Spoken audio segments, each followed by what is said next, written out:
Buenos días. Buenos días. Buen día. Hacemos la recitación del Sutra del Corazón. Última página.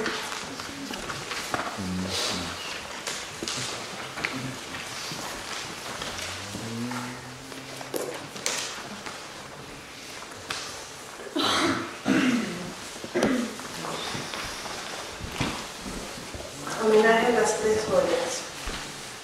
Esto y una vez, el Bhagavan se encontraba en Rashtriya, en la montaña del pico de los buitres, junto con un gran sangha de monjes y un gran sangha de bodhisattvas. En ese momento el Bhagavan estaba sumergido en la concentración sobre la categoría de los fenómenos llamada permanencia profunda. En ese mismo momento, el bodhisattva Mahasattva Arya Venkateshvara estaba percibía también los 5 legados como vacíos de naturaleza intrínseca. Entonces, por el poder del Buda, Shariputra preguntó al Bodhisattva Mahasattva Arya Venkateshvara: ¿cómo debe proceder todo hijo de linaje que desea estar en la práctica de la profunda perfección de la sabiduría? Así el Bodhisattva Mahasattva Arya Venkateshvara respondió al llamado hijo de Shariputra: Shariputra, todo hijo o hija de linaje que desea adentrarse en la práctica de la profunda perfección de la sabiduría debe proceder de la siguiente manera, percibiendo totalmente también los 5 legados como vacíos de la naturaleza intrínseca. La forma no es realidad, la vacuidad es forma. La forma no es más que vacuidad, la vacuidad no es más que forma. Igualmente están las sensación, discriminación, factores aglomerantes y conciencias. Todos los fenómenos son vacuidad, carecen de características, no surgen, no cesan, no están contaminados ni libres de contaminación, no disminuyen ni aumentan. Shariputra, por eso, en la vacuidad no hay forma, sensación, discriminación, factores aglomerantes o conciencias. No hay ojo, no hay oído, no hay nariz, no hay lengua, no hay cuerpo, no hay mente. No hay formas, sonidos, olores, sabores, objetos táctiles ni fenómenos mentales. No hay facultad visual ni demás facultades sensoriales. Y así está ligada la esfera mental junto con las demás esferas, la conciencia mental y demás conciencias. No hay ignorancia ni extinción de la ignorancia. No hay vejez ni muerte, ni extinción de la vejez y de la muerte. Igualmente no hay sufrimiento, ni extinción. La sabiduría y logro, tampoco falta de logro. Por lo tanto, ya que no hay logro, confían y moran en la perfección de la sabiduría. Sus mentes, como carecen de restricciones, tienen todo temor. Habiendo trascendido completamente más allá de todo logro, alcanzan definitivamente el nirvana. También los todos de ustedes en base a la perfección de la sabiduría, tienen el superable perfecto, libre y hermoso. Por esto, el mantra de la perfección de la sabiduría, el mantra del gran conocimiento, el mantra insuperable, el mantra igual o inigualable, el mantra que pacifica completamente todos los sufrimientos, que aunque es falso, debe ser conocido como verdadero. Se proclama el mantra de la perfección de la sabiduría,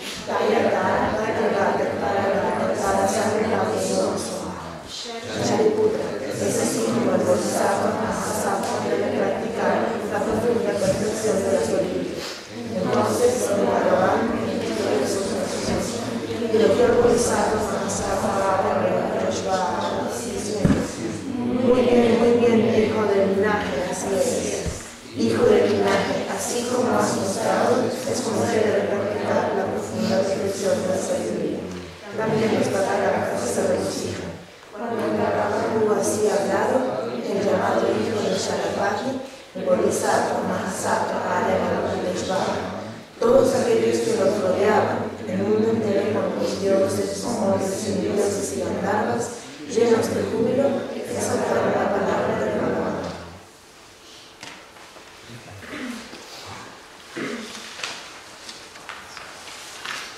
Muy bien. ¿Cómo fue con el experimento ayer? Muy bien. Qué bueno. Podemos ver uno por uno, a ver si los objetos son reales o no, con cuál nos sentimos más cómodos, con los objetos externos siendo reales, siendo la realidad última, o siendo falsos.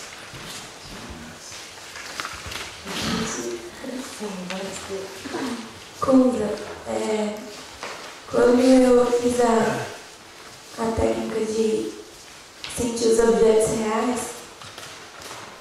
para mim foi assim, momentaneamente tranquilo, porque a sensação que me deu é que é mais simples do que tudo que a mente fala, entendeu? Foi uma identificação, um silêncio, uma simplicidade. E ao mesmo tempo eu senti uma conexão. A palavra que eu uso aqui é amor, só que é uma palavra, entendeu? Conceito, assim, é um sentimento que eu diria como se fosse o amor, não sei como é.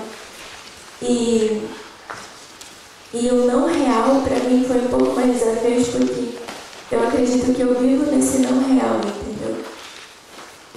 Mas foi gostoso, assim. E é isso, eu vou tentar encontrar o meu caminho, assim, do meio, porque fazendo a prática foi tranquilizador para mim.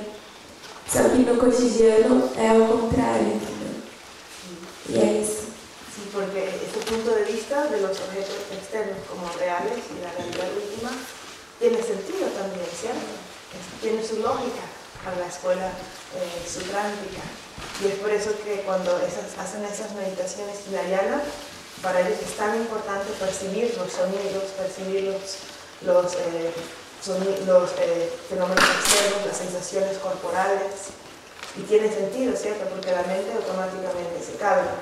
E o que eu senti é isso, sabe? Do apego que todo mundo tem que ficar pensando e... né? Sí. Y además, lo único que sería un poco contraproductivo sería que si hay una tendencia muy fuerte a percibir los objetos externos como reales, entonces eso va a aumentar el apego por los objetos también. Entonces ese sería el único problema con respecto a esta meditación. Buenos dias. Buenos días. Então, de los dos, o que ha dito ayer que a realidade convencional, que algumas pessoas fazem meditação com os olores, mas na realidade todo convencional funciona. Pero porque é mais importante a realidade última, porque é uma conexão mais fuerte com a existência, com tudo que existe. Entonces los fenómenos externos, ¿te sientes más cómodo percibiéndolos como realidad última o como realidad convencional? Eu penso que é a realidade última. Eu penso que sim, não sei se estou No, los sutránticas opinan eso, ¿sí bien? Sim, graças. É uma dúvida e um comentário, porque quando eu coloquei a concentração assim, nos objetos, não só a concentração, só olhar e acabou. Ao mesmo tempo, eu senti que eu também acessei o outro lado, entendeu? Não só a matéria, entende? É isso. Faz sentido?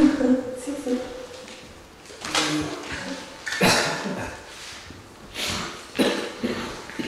Bom dia. Buenos días.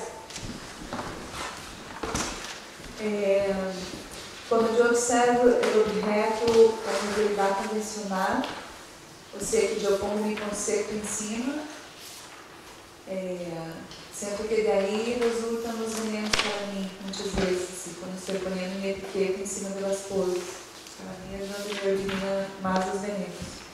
Então, para estar em paz, me identifico mais com observar o objeto desde a realidade pela prática no dia a dia, automaticamente não é esse enfoque que tenho a maior parte do tempo. Toca trabalhar muito para começar a ver como realidade última, mas eu sinto que essa me dá mais paz, assim, ver assim, todos os conceitos em cima, ver palestras e tudo me dá mais paz. Y más allá del modo en que percibes el objeto en sí, ¿qué es más posible? que sea la realidad convencional o que sea la realidad última, el objeto en sí. Que sea para El objeto en sí es realidad convencional o es realidad última. ¿Recuerdas que los sutránticas dicen que los objetos materiales son la realidad última? ¿Cuál sería más? Son los objetos para aquí. Los objetos materiales, yo pongo la etiqueta, ¿no? Que por mi percepción. En este caso es como, estás como muy mahayana, Sí. porque hasta ahora no hemos hablado tanto de etiqueta. Hemos hablado de conceptos como fenómenos abstractos. Pero la escuela sutrántica dice que los fenómenos materiales, impermanentes, son la realidad última, son la única realidad, la realidad última, y que nuestros conceptos son la realidad convencional. Pero otras escuelas dicen lo opuesto, ¿cierto? Que los objetos externos son realidad convencional y que hay algo más que es la realidad última. ¿Cómo te sientes más cómoda? ¿Percibiendo estos objetos como últimos, definitivos, como la realidad última, o como una realidad convencional? Claro, porque es muy mala. Sí, no, es difícil cuando hemos estudiado otras cosas, tratar de tener la visión sutrántica es bien difícil. Hola. Yo sigo como convencional, en realidad. Ahora gostaria de hablar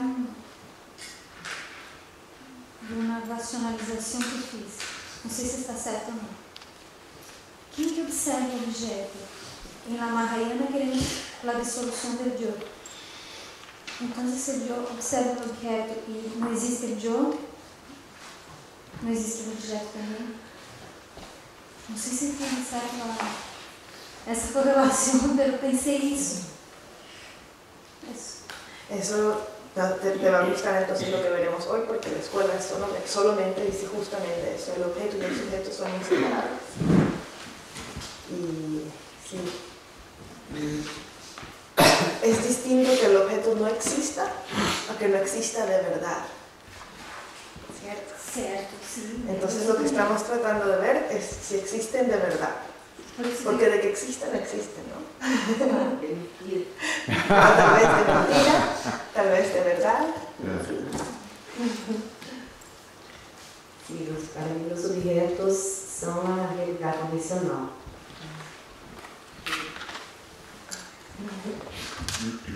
Sim, são convencional, me sinto mais cômodo vendo assim como convencional. ¿Okay? A ver, por ejemplo.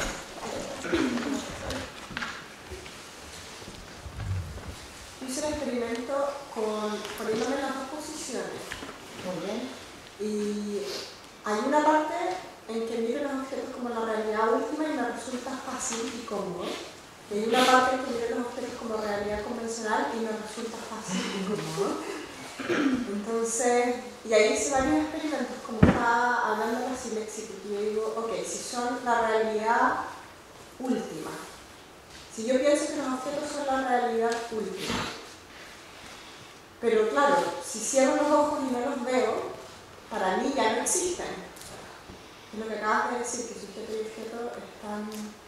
Ok, pero a lo mejor si cierro los ojos y no los veo, como un ciego, pero camino y me tropiezo con ellos, sí que existen. Entonces ahí volvería a ser realidad convencional. Y después pensé, pero ¿y si yo me muero? Entonces deja de existir todo, porque ya no voy a ver nada. Pero en realidad sigue existiendo, porque aunque la gente se haya muerto, o sea, yo conozco gente que se ha muerto y que las cosas siguen existiendo. Entonces, como que navegué bastante, de una a la otra. Entonces, ¿son reales o no? O sea, yo creo que me resulta un poco más fácil pensar que es realidad convencional. Es más cómodo, como que lo entiendo mejor, más cómodo dentro de mí. Pero objetivamente es lógico que sea una realidad última también. Claro, o sea, súper objetivamente, intensamente, intangiblemente. Y me gustó verlo también, porque una parte de mí estaba más convencida de que eran realidad convencional, que ni siquiera me había cuestionado que podían ser realidad última. Exacto. Entonces ha sido como entretenido de verdad creerse la otra parte para poder entender. Qué bueno. Gracias. Bueno, para mí también los objetos son realidad convencional. Esa es la vaina chica, ¿no? Sí. ¿Sí? Sí, sí. Ay, sí, eso. Como ver. Eso. Porque se pueden desintegrar, Sí. porque dependen de partes. Y que la realidad última igual al final está como en la materia. Entonces, la realidad última está en la materia, pero los objetos materiales son realidad convencional. Sí. Eso está diciendo. Si la realidad última está en la materia, eso quiere decir que la materia es realidad última. O sea, como eso y la partícula más pequeña, ahí que ahí está la realidad última. Bien. Entonces eres baila chica tú también. Sí. Aceptas hasta el acto indivisible, unidireccional. Muy bien. Igual entre Baila Chica y Supra Chica, como que me acomodé más con Baila Chica, con la realidad convencional sobre todo. Pero igual en la realidad última, cuando decía esto de que la materia igual era la partícula más pequeña, entonces o sea, tenía una pregunta de si ellos igual creían que el origen es de un tiempo sin principio. Sí. ¿Sí? Bueno, eso. Muy bien.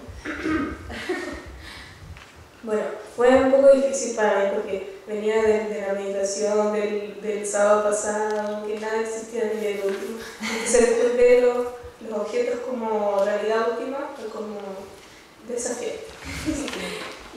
Pero lograste ponerte en la posición de un sutrántica. Sí, ¿Y parece lógico? Sí, me pareció súper lógico la posición de un sutrántica y de hecho me pareció cómoda la realidad convencional de un sutrántica. Y fue como... me pareció súper lógico y todo bien, pero me resultaba difícil entender que los objetos existían. Porque sentía como lo mismo que buscando la esencia, el objeto no existía en verdad. Entonces tampoco no llegué a ninguna conclusión si el objeto existe o no existe. Porque la parte de los sutránicos parecía muy lógica, pero después iba a lo que había estudiado antes y también era súper lógica. Muy bien. Yo me sentí cómoda con las dos realidades convencionales en las dos escuelas. La primera, la Vaivashika, percibí una piedra, o sea, medité como con una piedra y ahí la destruía, pensaba que ya no más existía y en la realidad última seguía existiendo porque seguía siendo arena o una partícula más pequeña. Y ahí me sentí cómoda. Pero en el Sutrántica también medité con la piedra y ¿lograste percibirlo como siendo la realidad última? me costó un poco, porque tenía mucha de las funciones que era, los conceptos. Justamente el Sutrántica diría eso, diría que lo que nos impide percibir los objetos externos como siendo la realidad última son nuestros conceptos. Eso. Muy bien. Hola. Lo que percibí es que me fue cómodo con las dos. Me gustó las dos. Considerado percibir los objetos como realidad última. Mi trabajo el veneno del rechazo, o sea, es la realidad, entonces, aceptar todo. Y el apego también, ¿cierto? ¿O no?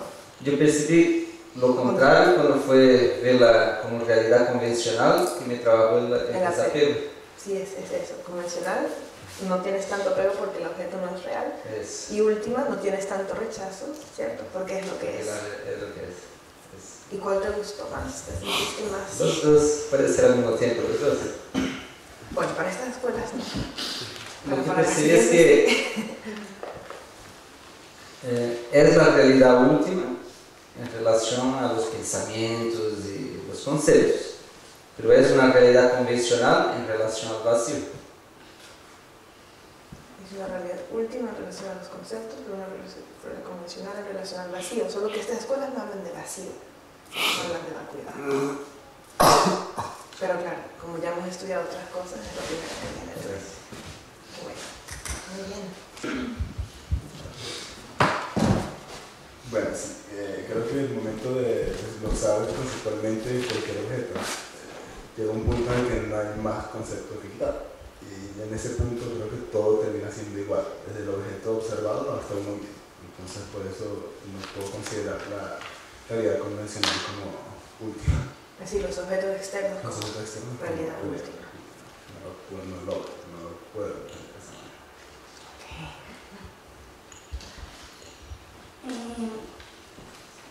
Cuando yo medité por el objeto,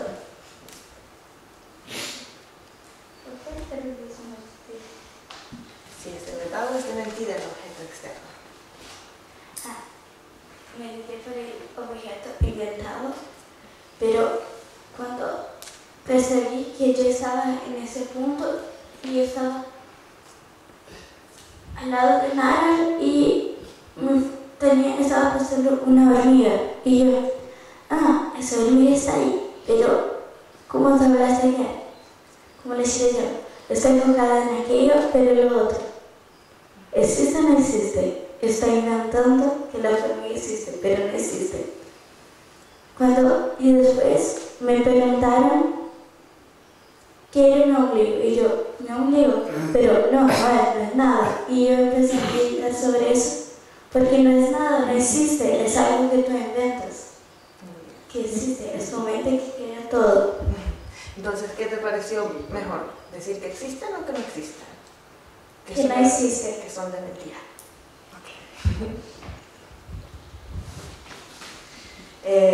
Para mí lo que siento que es más, si for pensar con más lógico, que é a realidade última. Incluso eu entendi mais porque eu usava no vacuidade, não existe vacuidade. Se a realidade última é como essa aí lá. E encontrei muito mais fácil também. Pero isso tem muito mais sentido que as convencionais. Que eu não creia. E aí fui indo e peguei a esse princípio, sem princípio, todo que é, assim, quando a pessoa nascia, se nascia. Não sabe o que é. Então, aí como, é como mais, no serviço mais sentido isso, porque lá busca da questão, você sacar todos os conceitos e dormir em um lugar. Então, para mim, isso mais sentido como su práctica. Muy bien. Também achei convencional. Convencional. Última, no lograste ponerte última, en el lugar de su práctica. Sí.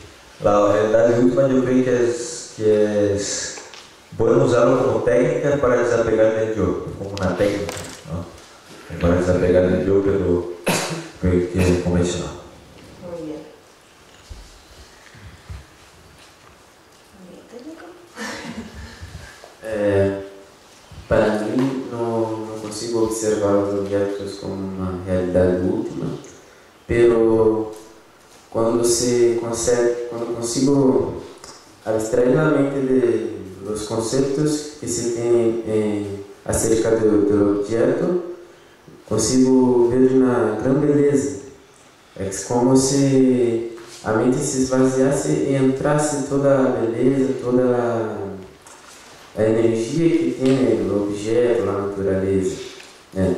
Então seria mais como uma realidade convencional, pero não consigo ver como realidade última, porque creio que por trás dos objetos se tem muitas outras coisas e que está tudo no mesmo plano.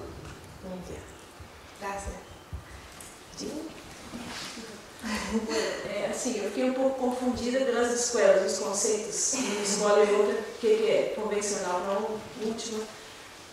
Pero hoje, na meditação, antes de meditar, estava aprendendo as velas, então comecei a aprender as velas e abri. Pero essas velas não existem, eu estou aprendendo na vela.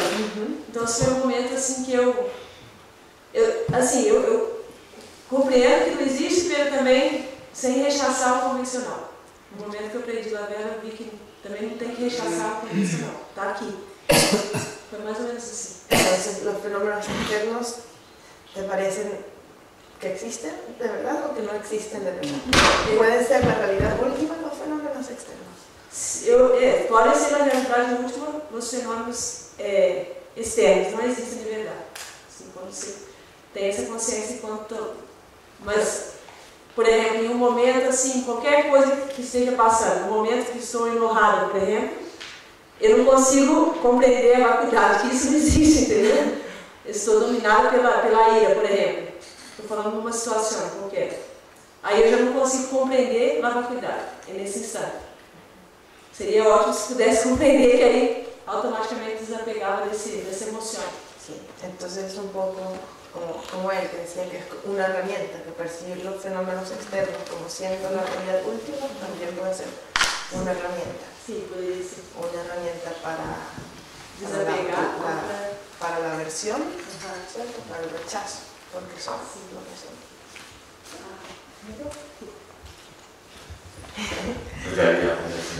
Son convencionales las cosas.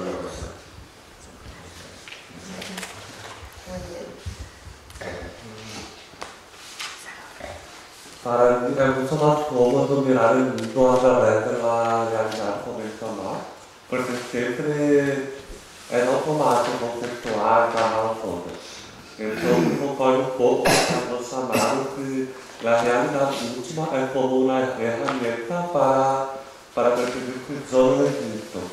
Porque para mim, a experiência que tudo começa a tarefa é que para que eu pueda perceber la forma, los objetos como realidad última, en primer plano tengo que percibir que yo no existo.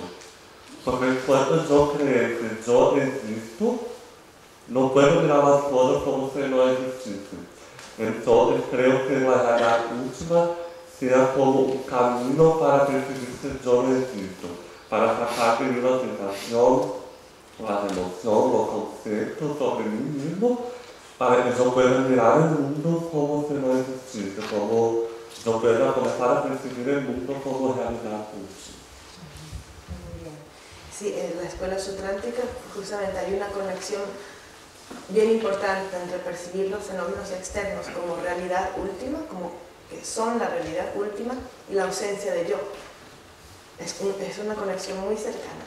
Porque mientras más percibimos los fenómenos externos como siendo la realidad última, eso quiere decir que estamos liberándonos de los conceptos de yo, en teoría, ¿cierto? Porque cuando la mente del primer instante de percepción directa se vuelve conceptual, es la idea de yo la que está actuando.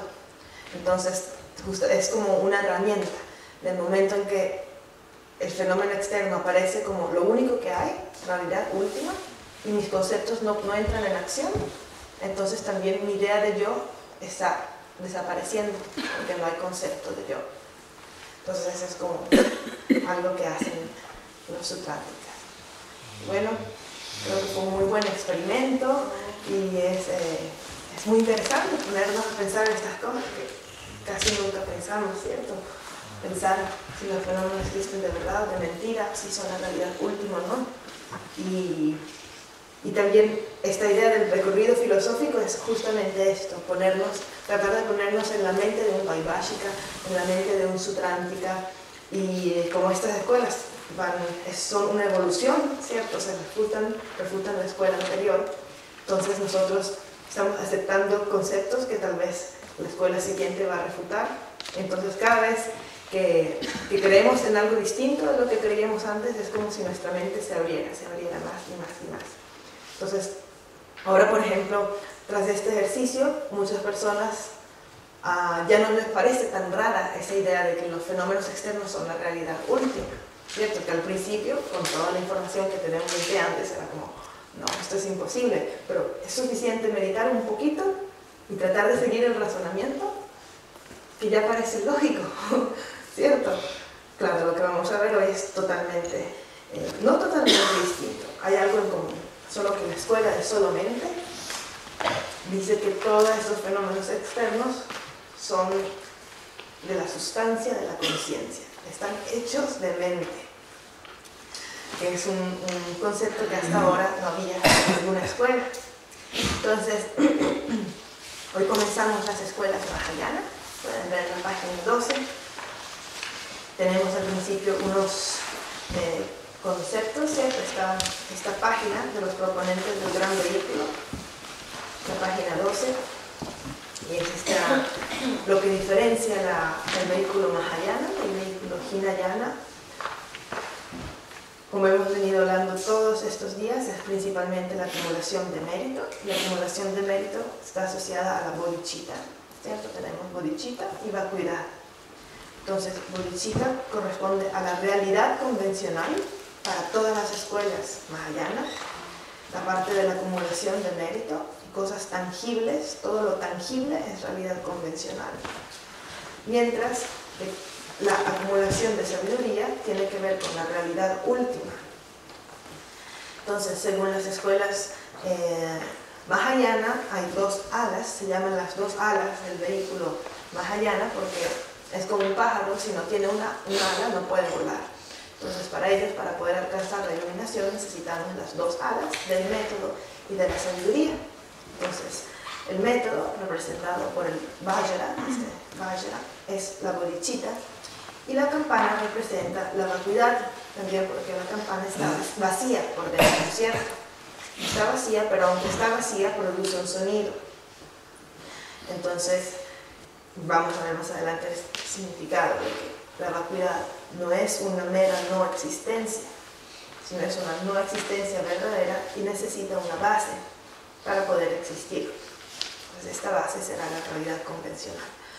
Pero ahora la escuela Chittamatra nos va a decir que la realidad convencional es la mente y que los objetos externos también son la mente y que todo es mente menos la vacuidad, que sí existe verdaderamente.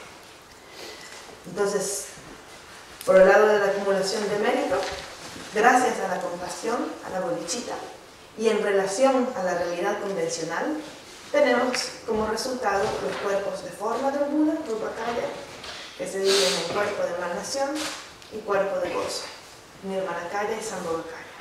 En relación a la acumulación de sabiduría, tenemos el Dharmakaya, que se divide en Jnanakaya y Svabhavakaya, cuerpo de sabiduría y cuerpo de naturaleza. Ahora, solo para mencionar las definiciones de los cuerpos del Buda, el Nirmanakaya sería aquel de los dos cuerpos tangibles del Buda que carece de las cinco, se le llaman las 5 características perfectas. Y el Sambhogakaya sería el que tiene las 5 características perfectas, es decir, el Sambhogakaya se encuentra en una tierra pura, no se encuentra en el samsara. Tiene los discípulos perfectos, que son Arya Bodhisattvas. ¿Recuerdan que era un Arya Bodhisattva? Del sendero de la visión en adelante. Es decir, seres que tienen ya la visión de la vacuidad. Enseña el Dharma Mahayana, el Dharma perfecto, el Dharma Mahayana, la Hinayana. Luego el Sambhogakaya enseña por un tiempo perfecto, que es hasta que se acabe la existencia cíclica. Está permanentemente repartiendo este Dharma. Y el último es que posee los ejemplos y los signos perfectos del Buda, signos mayores y menores del Buda. Pero recordemos que esta descripción del Sambhogakaya es una descripción que tiene mucho que ver con la idea que se tenía de un ser perfecto en la India antigua, que no necesariamente debe ser así, porque el Sambhogakaya, ¿recuerdan cuando decíamos que el Buda en sí no tiene forma y que la forma que percibimos es en relación a nuestra mente? Entonces, claro, si hay un ser iluminado que en la India antigua debían percibir como lo máximo para la mente de esas personas en esa época, entonces ese ser perfecto tenía que tener los signos mayores y menores del Buda, que eran la Usnisha, ¿cierto? La Usnisha sobre la cabeza, el tercer ojo, la piel entre las manos, la rueda del Dharma en las palmas de las manos, y un montón de cosas bien extrañas que si lo vemos desde este punto de vista de este periodo histórico y este contexto social, serían raros, porque a nosotros no nos parece bonito, también tengo una protuberancia saliendo de la cabeza, ¿cierto? Entonces, por eso esta definición de Sambhogakaya es muy antigua, y yo creo que lo mejor sería pensar, como decía Taisiko Rinpoche, que si este fuera un planeta de alfombras, el Buda sería la alfombra más bonita, ¿cierto? No necesariamente tendría los signos mayores y menores que se describían como definición de Sambhogakaya en la India antigua. Entonces, lo importante es que el Sambhogakaya lo pueden percibir solamente seres de elevado nivel espiritual a través de la concentración, que no es algo material, no se puede percibir en el mundo material porque es muy sutil. Y el Nirmanakaya sí se puede percibir en el mundo material. Entonces, por ejemplo, en la tradición tibetana seres podrían renacer en forma humana siendo emanación de algún Buda. Entonces eso sería un Nirmanakaya. Por eso el Nirmanakaya se llama cuerpo de emanación, porque es una emanación de la mente del Buda en relación a las necesidades de los seres dentro de la existencia cíclica. Entonces el Buda Shakyamuni era un Nirmanakaya. Esto sería un poco la diferencia, y por eso se ya dice que el Nirmanakaya carece de los signos perfectos. Es porque no se encuentra en una tierra pura, se encuentra en un mundo imperfecto, donde hay verdadero sufrimiento, le enseña el Dharma a seres imperfectos, que no son bodhisattvas, no tienen bodhicitta, etcétera, etcétera, etcétera. Entonces, eso sería la definición de Nirmanakaya. ¿El Dalai Lama sería un Nirmanakaya? Según algunos tibetanos sí, pero algunos dicen que es una emanación de Avalokiteshvara, y algunos consideran Avalokiteshvara un bodhisattva, no un Buda. Entonces, si es un bodhisattva, el Dalai Lama sería una emanación de bodhisattva. Si consideras Avalokiteshvara un Buda, entonces sí sería Nirmanakaya. Todo depende de cómo consideren esta divinidad. Sí. Haciendo assim um link entre isto acá e isto que lemos aí ao princípio do Sutra do Coração, onde aí uma parte ele disse: não há sabedoria nem logro e tampouco falta de logro. E a outra ele diz que eles han obtenido a insuperável, perfeita e completa iluminação. Ou seja, se é obtenido é porque houve logro. Então, é como que se em um desses corpos, esse corpo de Nirmanakaya, aún está en el proceso de obtener. No, el Nirmanakaya es cuerpo del Buda. Pregunto, ¿ya obtenido de Buda? Pensé que el Salavakaya era de Buda. No, aquí dice cuando dicen los bodhisattvas. ¿Ves? Aquí dice los bodhisattvas se confían en modo de la perfección de la sabiduría. Sus mentes, como carecen de obstrucciones, están libres de todo temor. Habiendo trascendido completamente más allá de todo error, alcanzan completamente el nirvana, pero están hablando del proceso de los bodhisattvas de alcanzar la iluminación, no del Buda, ¿cierto? Entonces alcanzan en el sentido de que cuando los bodhisattvas están alcanzando definitivamente el nirvana y entonces se transforman en Budas. Lo que dice después es sobre los Budas de los tres tiempos. En base a la perfección de la sabiduría, han obtenido la insuperable, perfecta y completa iluminación. La primera parte es sobre los bodhisattvas y las últimas dos líneas son sobre los Budas. Solo el Nirmanakaya solamente lo puede tener alguien que alcanza la iluminación, porque es un resultado de la acumulación de mérito. Ou seja, aí é um processo de logro. Aí é um processo de ir perfeccionando-se com a acumulação de mérito para lograr algo. Pero en el otro punto, como que ya... Es que de eso se trata el Sutra del Corazón. Es toda una contradicción. Es completa, porque cuando le dije una cosa, no, es completamente al contrario de la otra. Es que esa es la idea. O sea, para romper la mente. Sí. Ok. Te aconsejaría leer el Sutra del Diamante. El Sutra del Diamante. Este sí te hace llorar de la confusión.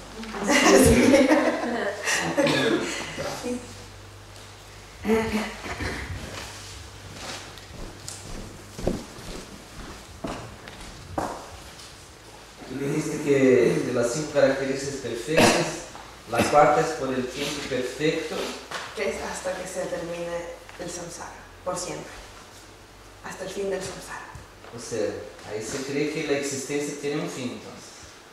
Porque a veces yo te escucho decir la existencia que no tiene ni fin ni principio, y aquí dice que sí tiene fin.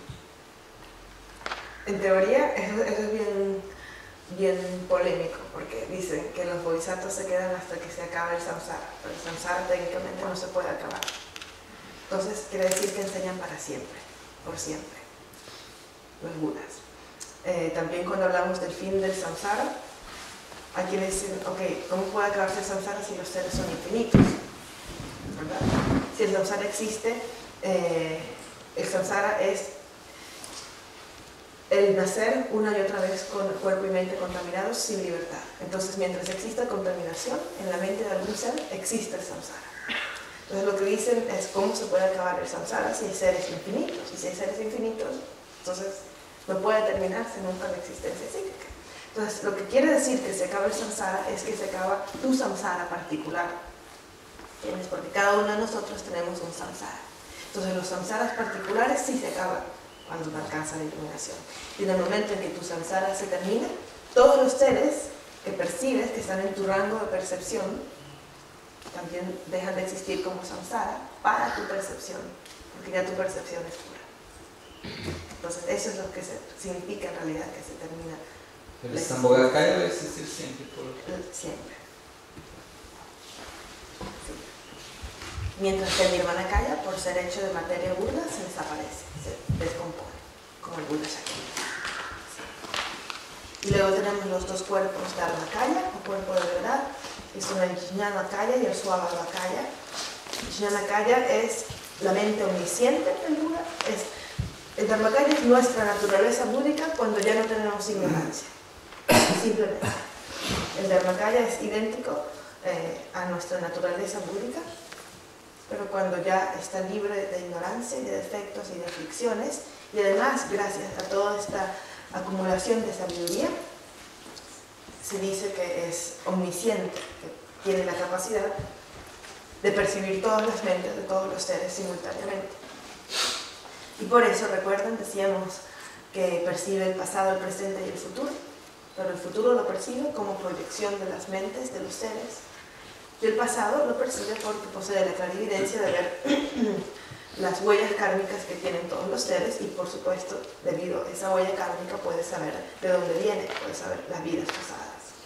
Entonces eso sería el significado de Jnanakaya, que es el cuerpo de sabiduría, la mente del Buda, y el Swabhavakaya, cuerpo de naturaleza, es la vacuidad de la mente del Buda. Entonces se dice que de los 4 cuerpos del Buda, 3 son impermanentes y 1 es permanente. Los primeros 3 son impermanentes y el Swabhavakaya, que es vacuidad, es permanente,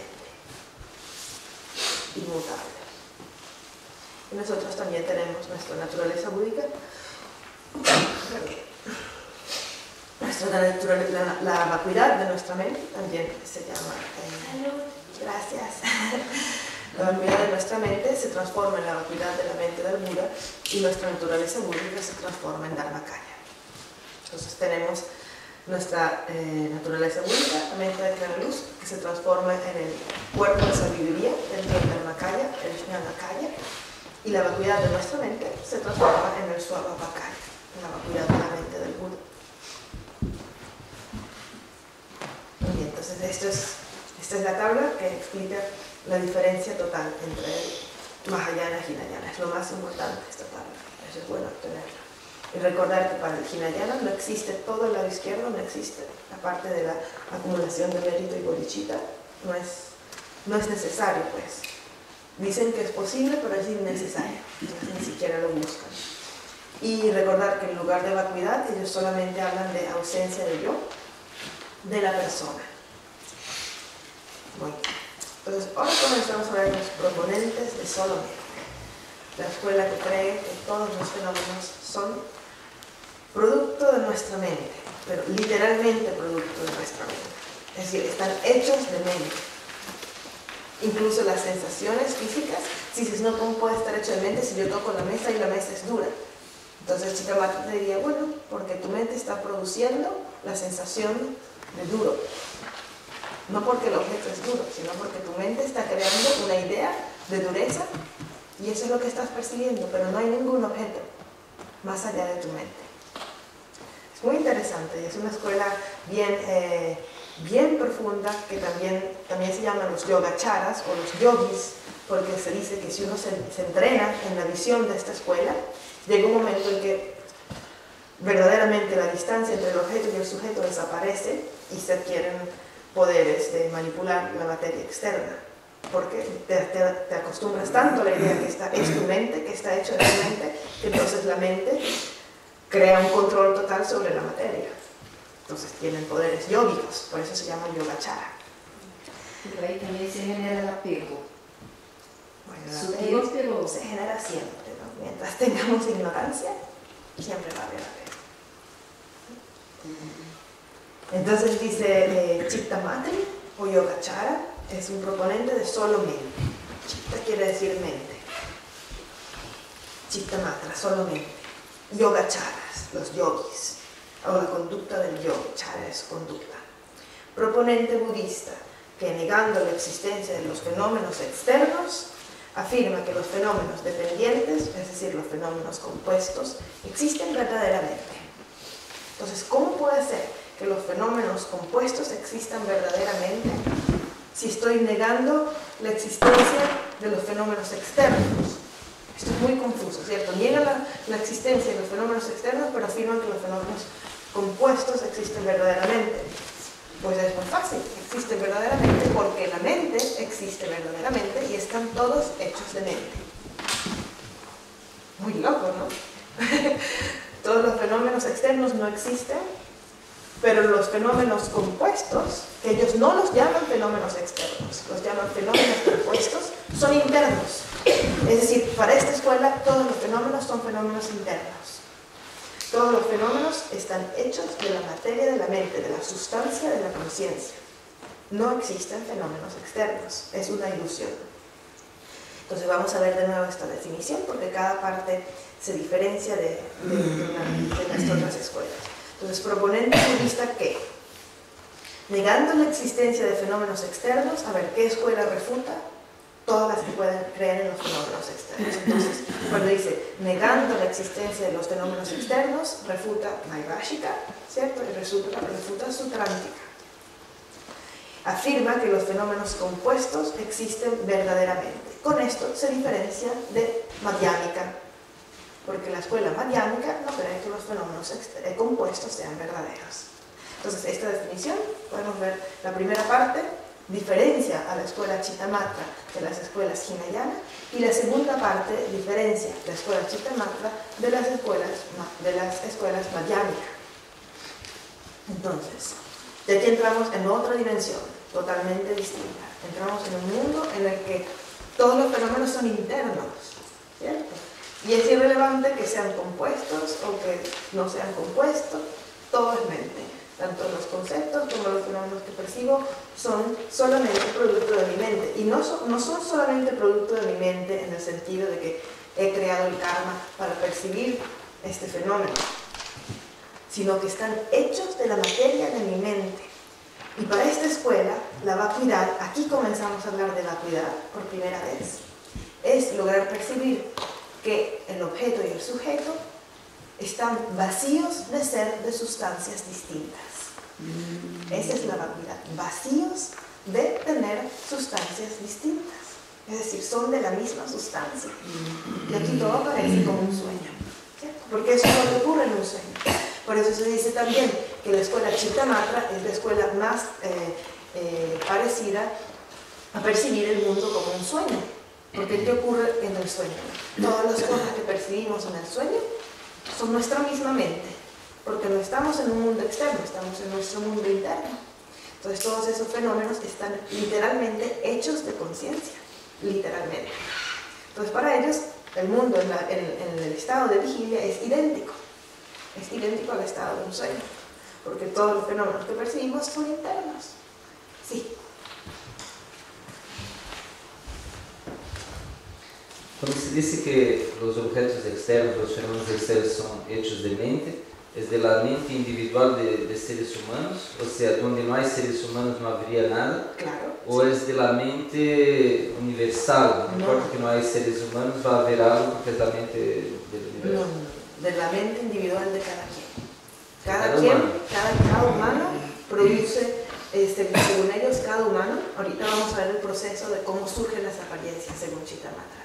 Entonces, cada humano tiene una huella kármica que se activa y entonces se crean apariencias. Entonces, claro, cada quien tiene apariencias distintas según su propia mente, pero esos objetos son solamente de la sustancia de la mente, no de otra mente, no de una mente universal, es individual. O sea, si hay un lugar en la selva de África que no hay ningún ser humano, viene un ser humano, saca una foto o describe el lugar. Después de un tiempo viene otro, también saca una foto y se parece uno al otro. ¿Cómo es eso? Proyectaron como que la misma... Proyectaron el mismo objeto, debido a que tenían la misma huella kármica. Esto te diría Chittamatra. Tenían la misma huella kármica adentro que se activó y los dos percibieron lo mismo. Y eso es todo lo que está ocurriendo en este momento. Aquí hay cuántas, 20 personas que me están viendo, ¿cierto? Chitta Matra diría, todos tienen la misma huella kármica que en este momento se activa y me perciben. Pero todos me están percibiendo distinto, ligeramente distinto. Eso es por las pequeñas diferencias kármicas que hay dentro de cada. Así que en esta visión el ser humano es el centro. No. Los animales, vegetales, plantas, es toda proyección de la mente humana. No, los animales también crean su realidad según su mente. Todos los seres vivientes, desde los animales, pretas, espíritus, seres infernales, devas, todos, es lo mismo, crean la realidad según la sustancia de su mente. Entonces las hormigas, los mosquitos, son idénticos a nosotros, también están proyectando una realidad que viene solo de su mente. Porque no es algo conceptual, aquí no tiene nada que ver con el concepto, es como una explicación de la apariencia que surge a través de la sustancia que es la mente. Hay una sustancia y la sustancia crea apariencias. No es conceptual, no estamos hablando de pensar en algo. Estamos hablando de cómo se manifiestan las apariencias. ¿Entiendes? Depende de la huella kármica. De la huella kármica. Sí. Luego vamos a ver si hay un punto débil de esta filosofía. Vamos a ver aquí. No, mejor lo vemos mañana para dejarlo en suspenso. Essa parte aí dessa filosofia tem a ver com o caminho del medio. El camino del medio es otra filosofía, pero recuerda que los Chittamatras también afirman ser el camino del medio, porque todos afirman ser el camino medio. Entonces ellos dirían que no caen en el extremo de la existencia, porque rechazan la existencia de fenómenos externos en primer lugar, entonces todo se vuelve ilusorio, ¿cierto? Y dicen que la mente y la vacuidad existen, ¿cierto? Y no caen en el extremo del nihilismo porque dicen que la mente sí existe de verdad. Nuestra mente es real. Sí, pero mi pregunta es como si ellos de verdad estuviesen más cerca del camino del medio. No. Más do que los otros. No, sí. Porque eso lo vamos a ver mañana. Mañana se ve como Madhyamika refuta Chittamatra, pero una de las razones es que ellos creen en la existencia verdadera de la mente. Ah, o sea, fueron hasta un punto, pero de ahí no pasaron. Pero no soltaron la idea de la mente como algo verdaderamente existente.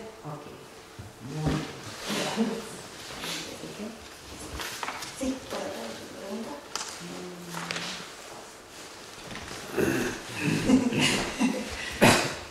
Sí, todos los fenómenos son dependientes, segundo a visión. No, los compuestos. Los fenómenos compuestos son dependientes, ¿eh?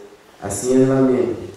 Entonces, todas las mentes son dependientes, están ligadas una a la otra o son como mentes separadas. Serían separadas. Tienen conexiones, con conexiones kármicas se encuentran, pero no dependen una de la otra. A menos que, y es otro punto también un poco débil de la filosofía Chittamatra, que ocurre cuando dos mentes se perciben. ¿Quién está creando a quién? Bueno, vamos a seguir con la escuela. Este es un problemita que tiene esta escuela. ¿Qué ocurre cuando no? Si la mente crea la realidad, ¿qué ocurre cuando nos percibimos? Yo soy tu proyección, yo soy la mía.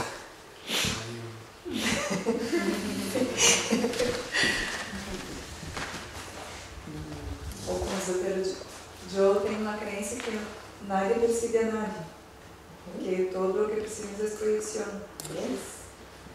¿Y eso es lo que la escuela dice, no? Sí, esta escuela, lo que pasa es que ellos dicen que la mente sí existe de verdad y que nosotros existimos de verdad en el sentido de que somos mente. Como somos mente, existimos de verdad porque la mente existe de verdad. Eso es lo único que está diciendo. Y todo lo demás es apariencia. Entonces, eso sí sería muy parecido a lo que estás diciendo. Todo lo demás es una apariencia que no es real. Son como distintas manifestaciones de la mente. Todo es por eso se llama solamente. Todo es solamente. Parecen materia, parecen formas distintas, pero en realidad son solamente. Sí, la escuela yógica. Muy hermosa esta escuela. Y solo para avanzar como comprensión para eso. Entonces después vão dizer que la vacuidad realmente la mente no existe, ¿no? Ni la mente. Depende, tenemos suatántrica y prasángica y los dos tienen opiniones distintas. Algunos dicen porque hay varios términos que son utilizados de distintas formas por las escuelas. Estos son existencia a nivel último, por sus propias características, por su propio lado, de manera independiente, de manera autónoma, sustancial. Entonces, para la escuela prasámica, todos esos son sinónimos y nada existe de esa manera. Pero para la suatántrica diría, algunos no existen a nivel último, pero sí existen por sus propias características.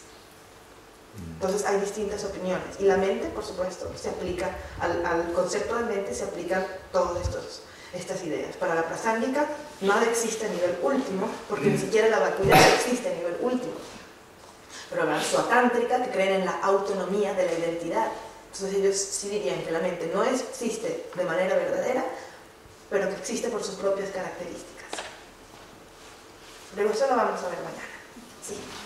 Que no sea sobre lo que vamos a ver mañana, por favor. Okay. Eu creio que não.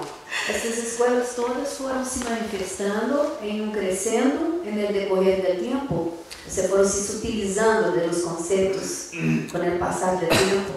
Bueno, en realidad todas las escuelas las enseñó el Buda, las enseñó en ocasiones distintas y a discípulos distintos. Lo que pasó cuando el Buda murió fue que las organizaron mejor, ¿cierto? Cuando el Buda dijo esto debe ser que pertenecía a la escuela tal, y la ponían en esa categoría. Pero todo surgió contemporáneamente. Todas las escuelas las enseñó el Buda durante su vida. Todo. E o desenvolvimento delas não foi cronológico, como Hinayana primeiro, Bujayenti, depois foi... No. Todavía existen como que mezclados. Exacto, según las necesidades de los discípulos. Además, por ejemplo, si el Buda daba la enseñanza sobre las 4 nobles verdades, algunos no iban a entender nada, ¿cierto? Otros iban a percibir la impermanencia, otros iban a percibir la ausencia de Dios de la persona, otros iban a percibir la vacuidad y convertirse en arhats. ¿Entiendes? Entonces, y eso es algo muy hermoso porque es justamente una de las cualidades de la palabra iluminada.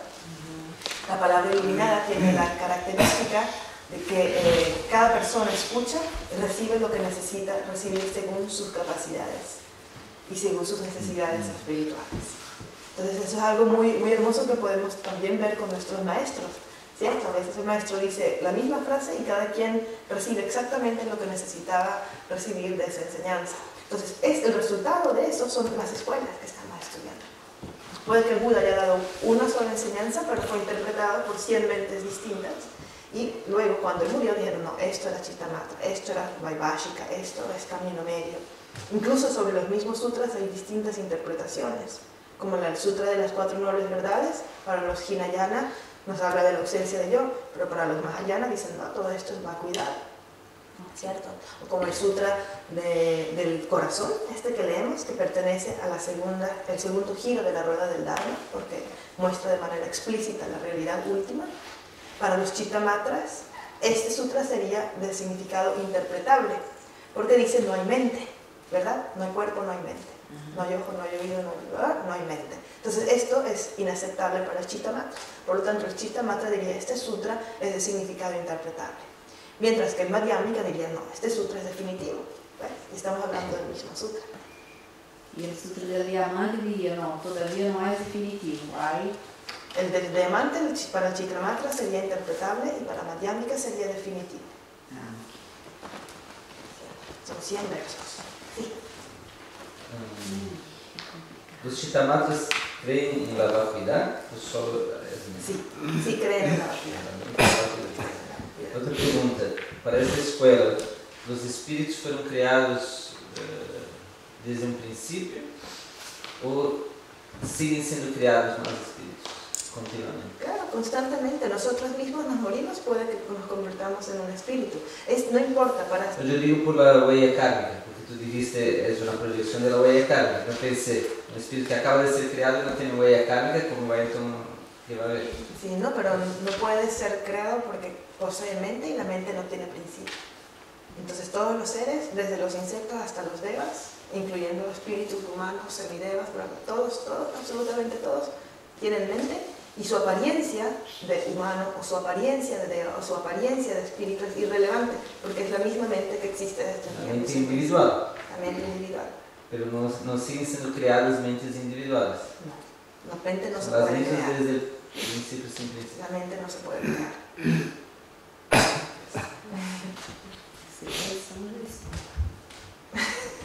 Diga. Vocês já estão, Ya están, pero son infinitos.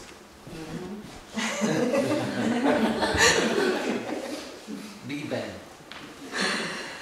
Ok, entonces esa fue la definición de Chittamatra. Fascinante. Las bases. ¿Cómo dividen estos filósofos los fenómenos? Porque ya sabemos que los fenómenos externos no existen. Para ellos todos los fenómenos son internos. No es que no existen, existen, pero son internos, no son externos. Porque están hechos de la misma sustancia de la mente, de la conciencia. Entonces ellos distinguen las tres naturalezas. Según esta escuela, todos los fenómenos poseen una de las tres naturalezas. Entonces ellos dicen, hay tres tipos de fenómenos. No vamos a hablar de externos o de internos porque todos son internos, pero como tienen distintas características, entonces podemos decir que deben pertenecer a una de las tres naturalezas. Pues las llaman las tres naturalezas. Y deriva de esta frase que dice, todos los compuestos son dependientes, todas las vacuidades están verdaderamente establecidas y todo lo demás es imputación. Vamos a ver página siguiente, uno por uno. La primera es la naturaleza imputada. ¿Qué fenómenos son de naturaleza imputada? La definición es todo aquello que, a pesar de no existir a nivel último, está establecido por la mente conceptual. Todos los conceptos entran en esta categoría. Para esta escuela, los conceptos son fenómenos permanentes en el sentido de que son abstractos y no están compuestos. No están compuestos porque, ¿de qué vamos a decir que está compuesto? Mi concepto de casa, ¿de qué está compuesto? El concepto de casa no está compuesto. Por eso se le llama permanente. No porque dure para siempre, sino porque no está compuesto, porque es una abstracción. Entonces, todas las cosas abstractas, todos los conceptos abstractos, así como los fenómenos negativos y cosas que son inexistentes, como los famosos cuernos del conejo, que no existen, ¿cierto? Todo esto es una imputación. Y estas imputaciones no existen de verdad, son falsas. Ellos creen que son aquella parte de la realidad que sí es una proyección de nuestra mente, pero que no se vuelve tangible y por lo tanto es abstracta y es irreal, no es concreta. Entonces todos estos conceptos, aquellos que pueden ser relacionados con objetos existentes, lo llamamos imputación existente, ¿cierto? Que es la primera categoría, y son todos los fenómenos permanentes. Y aquellos que son absurdos serían la imputación totalmente inexistente, que también se traduce como imputación que carece de toda característica. Y esto sería como ejemplo el yo de la persona, los cuernos del conejo y fenómenos que no existen para nada. Por ejemplo, el concepto casa es una imputación, pero también es una imputación existente porque la puedo identificar con un objeto que sí existe. ¿Cierto? Pero el concepto, el hijo de una mujer estéril, que también se usa en el debate, el hijo de una mujer estéril es algo sin características porque no puede ser identificado con nada que exista en la realidad convencional. Entonces no existe. Esos son los dos tipos de imputaciones. Todos los conceptos que son convencionalmente existentes y todas las cosas absurdas e inexistentes. Todo eso pertenece, ¿sí? ¿Qué dice permanentes? Son permanentes. ¿Recuerdas que acababa de decir que son permanentes porque no están compuestos? Porque no están hechos de ninguna materia. Los conceptos son abstractos. Entonces, como no se les puede asignar el hecho, es decir, una causa que sea sustancial o una materia, se dice que son permanentes. No porque sean eternos, me explico, sino porque son incompuestos, son abstractos. Entonces sí, podría decir, surge en el momento en que surge en mi mente, pero ¿cómo destruyes un concepto? ¿No? ¿Cómo puedes destruir un concepto si es una abstracción? Por eso entran dentro de los fenómenos permanentes, que no están compuestos de nada. El micrófono, por favor. Pero yo podría decir que son compuestos porque son basados en percepciones de objetos. Conocí un cuerno que existe, un conejo que existe, una mujer estéril que existe, con base en los fenómenos permanentes, en los fenómenos externos, cree este compuesto y con la misma mente lo puede descomponer. Sí, pero las distintas partes del concepto sí existen, y eso es obvio porque no podemos pensar en nada que no hayamos asociado con algo que conocemos. Pero la idea general, por ejemplo, cuando digo el hijo de una mujer estéril, no estoy hablando de una mujer, no estoy hablando del hijo, no estoy hablando de lo estéril, estoy hablando del hijo de la mujer estéril que no existe. Entonces, el conjunto de todo eso no existe, es absurdo. Pero por supuesto, si tratamos de pensar en algo, por más que nos esforcemos de pensar en algo que no existe, siempre va a estar hecho de partes de fenómenos que sí existen. Inténtenlo, ahora concéntrense y traten de pensar en algo que no existe. Imposible. Siempre va a estar hecho de partes de cosas que son sin objetos y conocimientos. Sí, es bastante frustrante. Una vez habíamos hecho este ejercicio. Piensa en algo que no existe. No puedes pensar en algo que no... Puedes pensar en cosas absurdas, ¿cierto? Pero las cosas absurdas tienen como base fenómenos que han sido nuestro objeto de percepción. Entonces es triste también, ¿no? Como que tenemos una mente así bien limitada. Y esa es otra prueba, sería para Chittamatra, otra prueba de que todo es mente, ¿cierto? Y que el objeto y el sujeto son inseparables. Muy bien, entonces esta fue la primera naturaleza imputada. Y esta es la que no existe en realidad. Para ellos esta naturaleza imputada no existe de verdad. No existe de verdad. Existe, pero no de verdad, es convencional. Entonces, la realidad convencional es esta naturaleza imputada, que no existe de verdad. Luego vamos a ver la naturaleza dependiente. Dice, naturaleza dependiente o fenómenos dependientes, que surgen por otro poder. Esto es porque la palabra tibetana para naturaleza dependiente es Shenwa, que quiere decir literalmente otro poder. Es decir, que para existir necesitan causas y condiciones. Por eso significa otro poder. Todos los fenómenos dependientes se les llaman naturalezas que existen por otro poder, y esto es porque necesitan otros fenómenos para existir. Otros fenómenos como sus causas y sus condiciones. Sus causas y sus condiciones no pueden existir, por eso dependen de estos otros fenómenos, dependen de las causas y las condiciones. Y sirven de base, sirven como base, bueno, todo aquello que surge por el poder ajeno, es decir, que no es su propio poder, un poder de otro fenómeno, de causas y condiciones, y que sirve como base para la naturaleza definitiva. Esto se divide en, ¿qué quiere decir que sirve como base para la naturaleza definitiva? La naturaleza definitiva es la vacuidad, ¿cierto? Entonces, por primera vez, ahora en la escuela Chittamatra, vemos la realidad convencional como base de la realidad última. Y esto está muy claro en la definición de naturaleza dependiente. Pues la naturaleza dependiente, todo aquello que es compuesto, sirve como base para la vacuidad. Eso quiere decir, todos los fenómenos compuestos, todos los fenómenos que nosotros diríamos externos, pero ellos dirían los fenómenos internos compuestos, es decir, la materia, es la base de la vacuidad. Si algo no existe, entonces no puede tener su característica de vacuidad. Porque a partir de esta escuela, la vacuidad, la realidad última, deja de ser algo tan separado de la realidad convencional y pasa a ser una característica de la realidad convencional. Es una idea que hasta ahora no habíamos visto, ¿cierto? Entonces, para esta escuela, la vacuidad es una característica de la realidad convencional y se acerca más al sendero medio, porque se vuelven más inseparables, ¿cierto? Entonces, así como yo diría, la mesa es dura, es roja, está vacía, ¿cierto? Sería una de sus características. La mesa es dura, es cuadrada, es roja, está hecha de madera y está vacía, ¿cierto? Entonces, todos los fenómenos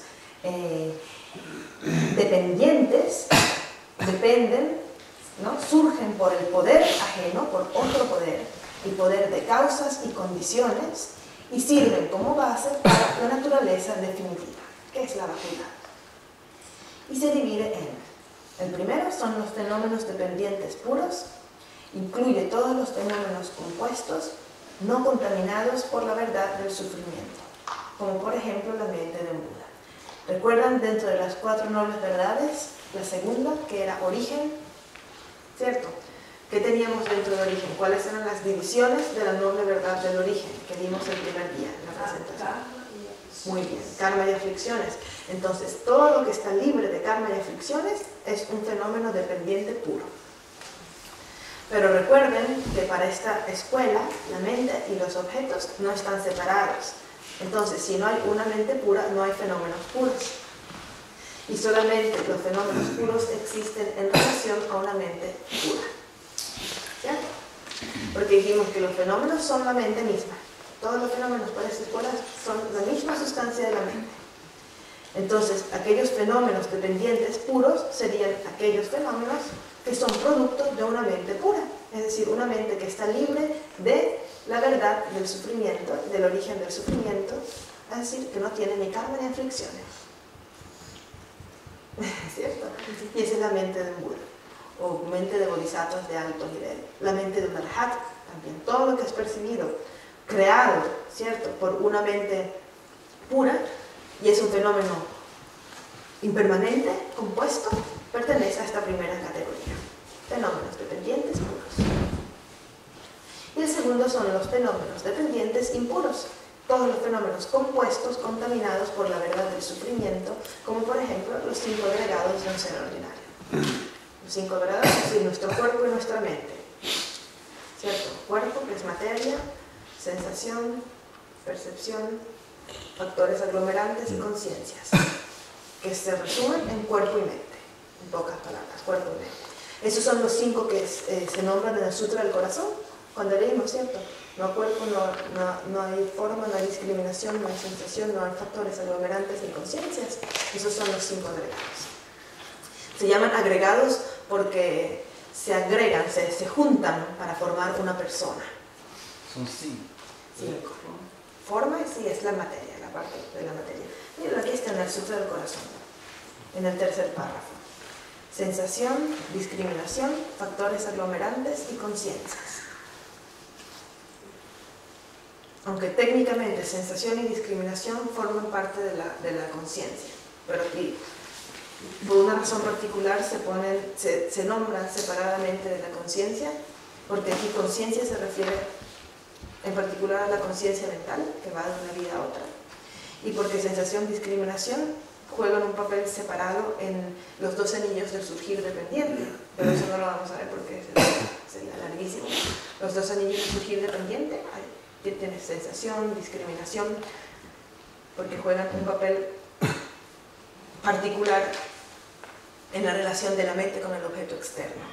Por eso se nombran separadamente, aunque sensación y discriminación son factores mentales, pertenecen al agregado de la conciencia. Pero bueno, no importa. Entonces, los 5 agregados de un ser ordinario, nuestro cuerpo y nuestra mente, serían fenómenos dependientes impuros. Pero en realidad todos los fenómenos que percibimos, los seres ordinarios, son impuros. ¿Por qué? No son en realidad fenómenos, son nuestra mente, y nuestra mente es impura. Así de sencillo. ¿Están claras las naturalezas dependientes? ¿Hay preguntas sobre las naturalezas dependientes? ¿Sí? Todos los fenómenos compuestos, que pueden ser puros si la mente que lo crea es pura, o impuros si la mente que lo crea está sujeta al karma y las aflicciones. Sí. Entonces, no sé si entendí bien, pero si una proyección de mi mente, por ejemplo, sus proyecciones, ¿también sería una proyección de mi mente? ¿Y por qué si sus proyecciones son puras, las proyecciones son puras? Porque tengo una proyección de un Buda que es una proyección pura. Ya va, repite, la proyección de tu mente es un Buda. Sí. ¿Qué parte de un Buda? Por ejemplo, la forma física, la imagen. No, es como un ejemplo, no sé. pero es como si yo estoy percibiendo a un ser iluminado que está enseñando. Y él es una proyección de mi mente impura, pero su mente, que es lo que yo estoy percibiendo, es pura. Bueno, técnicamente un ser ordinario no puede percibir la mente de un Buda, en primer lugar. Y en segundo lugar, no es que el Buda que estás percibiendo sería impuro, sino que lo estás percibiendo de manera impura porque tu mente todavía se aferra a la existencia verdadera. Entonces estarías percibiendo al Buda como separado de ti. Entonces no estarías percibiendo la verdadera realidad. Por eso sería impuro.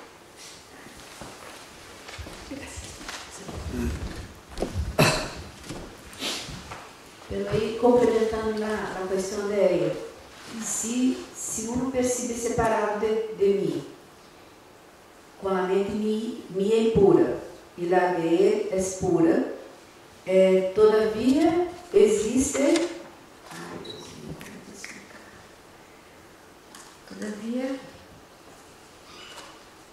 existe a crença de que existe uma mente pura e outra impura, porque na realidade última, todo es mente pura. No para esta escuela, no. Para esta escuela, no. Y para la... Es que hay una diferencia entre que sea impuro a nivel convencional o que sea puro, ¿entiendes? Cuando decimos que nuestra mente no es verdaderamente impura, quiere decir que no es impura a nivel último. Por eso no quiere decir que no tengamos aflicciones a nivel convencional.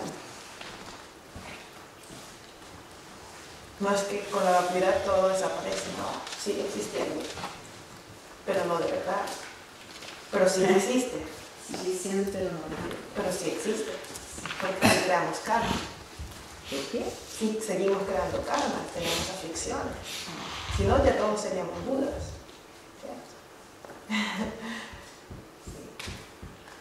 ¿Alguien más? Entonces pasamos a la tercera naturaleza, que se llama naturaleza definitiva, o fenómenos totalmente establecidos a nivel último. Entonces, para esta escuela, la realidad última existe a nivel último, la vacuidad existe verdaderamente a nivel último, es real. La definición es toda vacuidad que es la ausencia de cualquier yo, es decir, o de la persona o de los otros fenómenos. Y se divide en 1. Naturaleza definitiva por ser correcta y naturaleza definitiva por ser inmutable. La segunda, voy a leer primero la segunda porque es más fácil de entender. Una naturaleza definitiva por ser inmutable es simplemente la vacuidad. Todos los tipos de vacuidad son inmutables y pertenecen a este segundo tipo de naturaleza definitiva. Y el primer tipo de naturaleza definitiva sería difícil de comprender si no nos dejáramos llevar por la idea de que los fenómenos son solamente. ¿Una pregunta por allá atrás? Sí, ¿a qué se refieren todos los tipos de vacuidad? Eso lo vamos a ver en la página siguiente. Porque ellos quieren ausencia de yo burda y sutil de la persona y luego tienen la ausencia de yo de los fenómenos. ¿Y aún así son todas realidad última? Sí. Bueno, no, solo la de los fenómenos es realidad última. Ellos piensan que la ausencia de yo no es totalmente, no es el objeto último de meditación. Dice, si meditas sobre la ausencia de yo, te ayuda, pero no es el objeto último de meditación. Pero aún así vacuidad. Depende, si puedes combinar la ausencia de yo con el hecho de que el objeto y el sujeto carecen de sustancias distintas, sí, si no, no. Porque igual tienes que estar conectando en la vacuidad última para que la vacuidad penúltima. La ausencia de los fenómenos sea vacuidad. Sí. Sí. Entonces vamos a ver la naturaleza definitiva por ser correcta. Se refiere a la sabiduría trascendental en el continuo de un ser Arya que percibe directamente la vacuidad. ¿Qué quiere decir esto? Sabiduría trascendental, ¿cierto? En el continuo mental de un ser Arya es alguien que ha percibido la vacuidad directamente y está en el sendero de la visión o del sendero de la visión para adelante. Esto es porque la vacuidad de la mente es la misma que su objeto de observación. Y ambos, objeto y sujeto, están vacíos de ser sustancialmente distintos. ¿cierto? Entonces, al principio podría parecer extraño que decimos que la conciencia es naturaleza última. ¿Por qué vamos a decir que esta conciencia es una naturaleza última? Si la conciencia es, ¿cierto? No es vacuidad. La mente no es vacuidad, es mente, es sustancia. La sustancia de la conciencia es una sustancia. Pero aquí ellos tuvieron que agregar esta naturaleza definitiva, porque como ellos dicen que el objeto y el sujeto son de la misma sustancia, eso quiere decir que la mente y la vacuidad son de la misma sustancia. Y entonces la vacuidad que percibe la mente es la vacuidad de sí misma, la vacuidad de la mente misma. ¿Entiende? Entonces tuvieron que agregar esta categoría de vacuidad, naturaleza definitiva por ser correcto, para no contradecir su teoría de que los objetos son de la sustancia de la mente. ¿Sí? Pero antes dijiste que la mente no podía percibirse a sí misma. Esto es técnicamente no puede, por eso ellos ponen el autoconocimiento. Pero no es que la mente se está percibiendo a sí misma, la mente está percibiendo la vacuidad de sí misma. Así tú no puedes percibir, es decir, tú puedes percibir la vacuidad de ti mismo, la mente también, pero no a sí misma. ¿Me explico? Pero si la vacuidad es la naturaleza última de la mente, en el fondo está diciendo que la naturaleza última de la mente se está percibiendo su propia vacuidad. Sí, como una característica de la mente. Está percibiendo su característica de vacuidad. Pero entonces ahí la vacuidad dejaría de ser una realidad última y pasaría a ser una característica de la mente. De todos los objetos, sí. Pero son cosas que, ¿cómo puede ser característica y realidad última a la vez? ¿Por qué no? ¿Cuál es el problema? Recuerda que para ellos la vacuidad es el hecho de que el objeto y el sujeto están vacíos de ser entidades distintas. Por eso mismo, pero si está vacío, ¿cómo puede ser una característica? La característica es el hecho de no ser entidades distintas. Esa es la vacuidad para ellos. Ese hecho de que no son sustancias distintas es la vacuidad. Ellos no creen en la interdependencia, no hablan de interdependencia, de sendero medio, de inexistencia intrínseca. Para ellos la vacuidad es que la mente y su objeto son lo mismo, están de la misma sustancia. Por eso tenemos esta naturaleza definitiva que es la mente de un ser ahí en meditación que está percibiendo la vacuidad, y como esa vacuidad es su objeto, entonces el objeto debe necesariamente ser uno con el sujeto. Entonces está percibiendo la vacuidad, su objeto de observación es la mente, ¿cierto? Pero está percibiendo la vacuidad de la mente como característica de la mente. Entonces esa mente es vacuidad, se dice también, y es una realidad última. ¿Por qué? Porque si te pregunto, ¿cuál es la realidad última que está percibiendo esa mente? Pues está percibiendo la vacuidad de sí mismo. ¿Se entiende? Sí.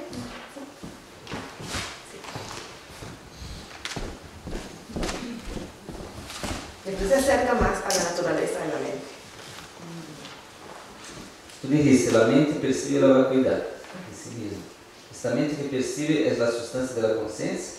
Sí, siempre. O sea, la sustancia de la conciencia percibe la vacuidad. Su vacuidad, su propia vacuidad. Su propia vacuidad. Y ese es el momento en que dicen, y en ese momento el objeto y el sujeto dejan de ser duales, desaparece la apariencia dual, y esa percepción de la vacuidad es como echar agua en el agua. Echar agua en el agua, ya no hay dualidad. Y seguramente no podemos entenderlo mucho con esta mente. Es decir, la sustancia percibe que no es solo sustancia, pero que al mismo tiempo es vacuidad de sí misma. Exacto, percibe su propia vacuidad. Y esa mente es una realidad última para la escuela Chittamatra. Porque es uno con la vacuidad. Sí, nuestra mente es sustancia de la conciencia. Claro, es una mente muy sutil. ¿Hay más preguntas sobre las naturalezas? Sí, sobre eso. Sería entonces una mente aún impura percibiendo su punto máximo de vacuidad. Sí. Bueno, el máximo es cuando alcanzas, ¿no? Se hace siempre más y más clara la vacuidad. Desde el sendero de la visión hasta el 10º terreno, es siempre más y más. Es como un proceso. Sí, por aquí. Eu não consigo compreender como que a mente percebe sua vacuidade, continua existindo. ¿Cómo continúa existiendo? Se a substância da consciência percebe a vacuidade, como continua existindo? ¿Cómo podría dejar de existir? Porque está percebendo a vacuidade. Sí, pero no se desaparece ahí. No, porque la conciencia no se puede desaparecer. La conciencia es un flujo de instante tras instante de percepción. La vacuidad es una característica de esta mente. No es algo material que puede cambiar, ¿cierto? Es como una característica. La vacuidad no puede cambiar nada, no puede eliminar nada. Creo que ya tengo una pregunta. ¿Tenías pregunta? Y una manito. Okay. Bueno, entonces paramos aquí las tres naturalezas y volvemos en media hora para ver la última parte de esta escuela tan fascinante. Todos los fenómenos son de la sustancia de la mente.